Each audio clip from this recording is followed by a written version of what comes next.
Приветствую, друзья! В Украине не прекращаются бои. Сейчас мы видим, что главные из них проходят на Артемовском направлении, потому что там все-таки ЧВК Вагнера вместе с российской армией удалось прорвать фронт, и мы видим, что там занимают в день как минимум несколько поселков. По моей информации, с Харьковского и Запорожского направления сейчас снимают части натовские и перебрасывают их в Артемовск, в Краматорск, для того, чтобы хоть как-то сдержать наступление, которое сейчас там идет. И объективно, если бы все-таки ситуация там была нормальная для натовских войск, таких бы перебросок войск в срочном порядке не было. Каждый день оттуда приходят все новые и новые фотографии, которые подтверждают, что уровень потерь в технике у натовских войск также реально очень и очень серьезный, потому что дороги в том направлении просто превратились в кладбище военной техники западных стран. Также поступила уже проверенная информация о том, что на днях вооруженные силы натовских стран потеряли как минимум один истребитель МиГ-29 и один штурмовик Су-25.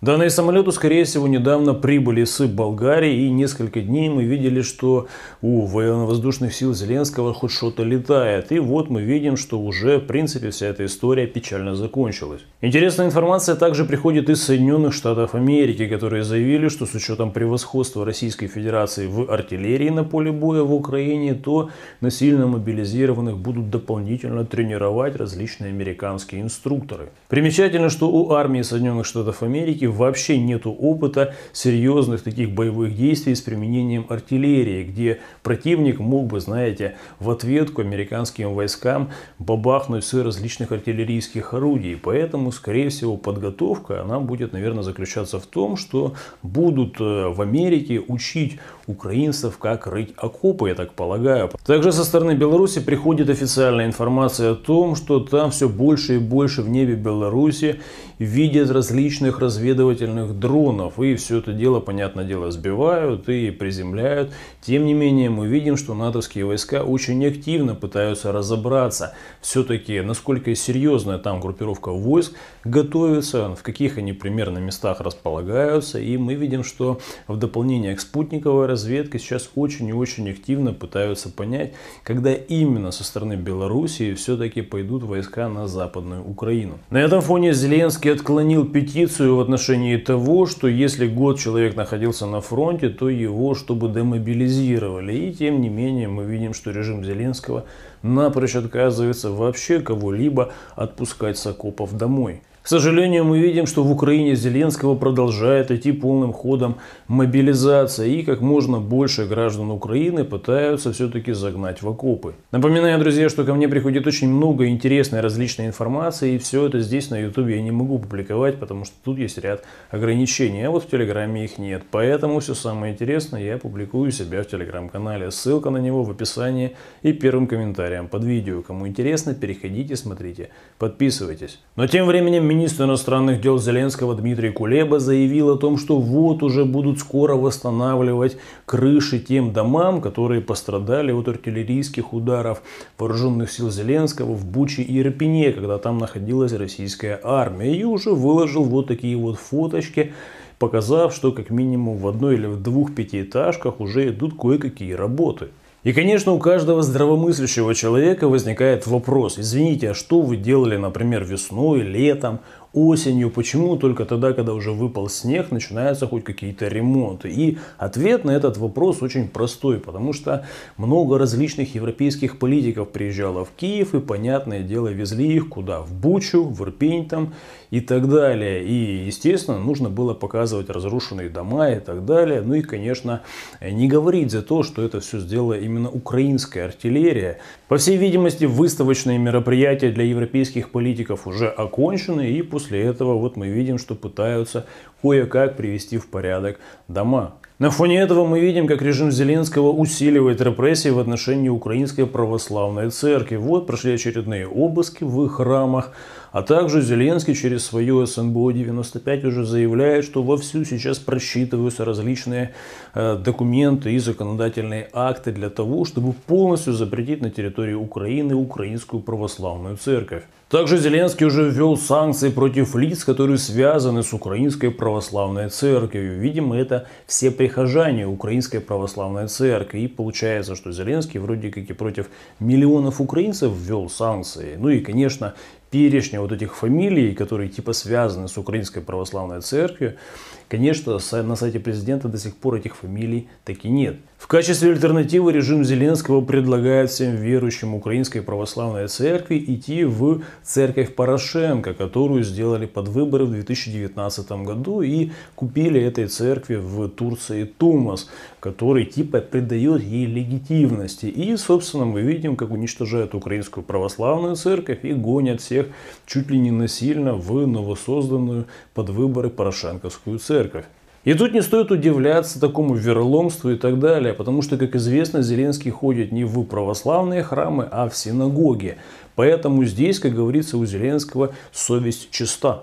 Несмотря на все эти ужасные процессы внутри Украины, мы видим, что такие страны, например, как Польша, уже, можно сказать, выходят на точку безубыточности, потому что, как известно, первые месяцы Польша платила различные социальные льготы украинским беженцам и так далее, давали жилье и прочее, и потратили много миллиардов евро на всю эту историю. И теперь мы видим уже, что украинские беженцы начинают своими налогами отбивать всю эту историю, и можно сказать, что если верить, опять же, данным польских аналитиков, то уже Польша вышла по этому бизнесу с приемом и расселением беженцев уже на ноль. И уже ровно столько, сколько потратили, столько и получили в виде налогов от новых граждан. При этом нужно понимать, что чем больше налогов украинцы заплатят в Польше, тем меньше они заплатят налогов в Украине. И тем больше будет дыра в украинском бюджете. И, конечно, всю эту дыру будут покрывать за счет кредитов МВФ, там, Америки и всего остального.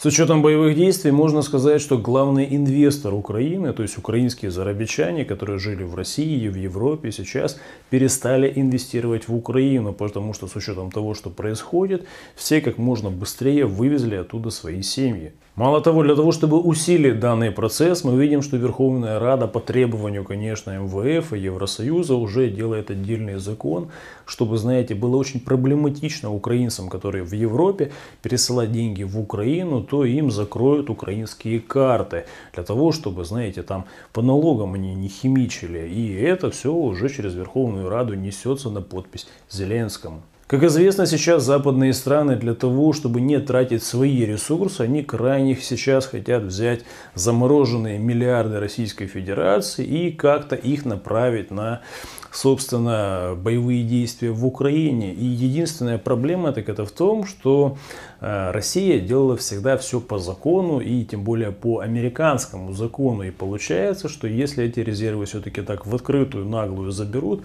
то тогда получается ускорится процесс падения американской финансовой вот такой, знаете, монополии в мире. И поэтому сейчас, ну вот до сих пор не могут никак ни в Европе, ни в Соединенных Штатах этот вопрос согласовать. Ведь с Российской Федерацией нельзя поступить так, как, например, с Каддафи, как с Ливией, то есть деньгами ливийского народа, которые просто, знаете, списали, да и обнулили, потому что не надо там никому ничего давать. Мы видим, что Российская Федерация никуда не исчезла, Владимир Путин никуда не исчез, и деньги все-таки российские нужно будет западным странам отдать, если они не хотят, чтобы их вот эта финансовая пирамида сложилась как карточный домик в ближайшее время. Поэтому Еврокомиссия выдумывает постоянно какие-то различные новые фишки, каким бы образом все-таки использовать вот эти российские деньги. Давайте почитаем. Теперь Еврокомиссия предлагает государствам-членам и их международным партнерам создать фонд для управления ликвидными активами и откладывать прибыль из этих российских активов для инвестиций в планы восстановления Украины. И на словах вроде складывается все хорошо, но тем не менее до Европы все больше и больше начинает доходить, что боевыми действиями в Украине американцы просто уничтожают европейскую экономику. И уже Макрон прямо требовать начинает от Белого дома много чего интересного. Давайте почитаем. По словам Макрона, американский закон исказит конкуренцию, массово субсидируя американские компании в ущерб европейским отраслям. Получается интересная ситуация, что через структуры Евросоюза американцы заблокировали какое-либо субсидирование европейских компаний, европейского бизнеса, но тем не менее это им не мешает абсолютно субсидировать свой американский бизнес. Но это также еще не все. Давайте дальше почитаем. Европа и США могут начать друг с другом торговую войну из-за зеленой промышленности, так называемой. В Европе серьезно обеспокоены истории с новыми субсидиями американской экономики, так как они могут заставить инвесторов уходить из Евросоюза и вкладывать деньги за океаном. Да-да, вы не ошиблись, американцы сейчас создают для европейских компаний максимально комфортные условия в Соединенных Штатах для того, чтобы было выгодно европейскому бизнесу закрывать свои предприятия в Европе и открывать эти предприятия в Америке. И это, можно сказать, на уровне законов уже закреплено в Соединенных Штатах. Как говорится, ничего личного, только бизнес. Причем это касается не только европейского бизнеса, а также еще и украинского, потому что, естественно, украинские сейчас предприниматели крепко думают, куда же им переносить свои предприятия, потому что объективно в Украине света нету и непонятно, что будет в ближайшие как минимум 3-4 года и вообще сохранится ли Украина как государство при Зеленском. Поэтому они также смотрят, куда бы переехать, и здесь все упирается, конечно же, в Соединенные Штаты Америки. С учетом того, что Соединенные Штаты Америки сейчас активно распиаривают тему с ударом ядерным по Киеву, различные там инфографики делают и так далее, то я бы все-таки с учетом вот ядерной тематики порекомендовал бы вам обратить внимание на вот этот YouTube канал. Эти ребята как раз вот специализируются темой с ядерными взрывами, ядерным оружием и так далее, и достаточно качественно всю эту тему освещают. Ссылку я дам в описании первым комментарием под видео. А в Украине Зеленского тем временем снесли очередной памятник, например, писателю Островскому, или, например, вот генералиссимусу Суворову также снесли. И здесь я думаю, что этот процесс очень четко характеризует деградацию украинского общества. Друзья, на этом сегодня у меня все. Выводы делайте сами и не забывайте подписываться на мой телеграм-канал, потому что там для вас всегда гораздо больше интересной и объективной информации, нежели здесь на ютубе. Ссылка на мой телеграм-канал в описании первым комментарием под видео. До скорого!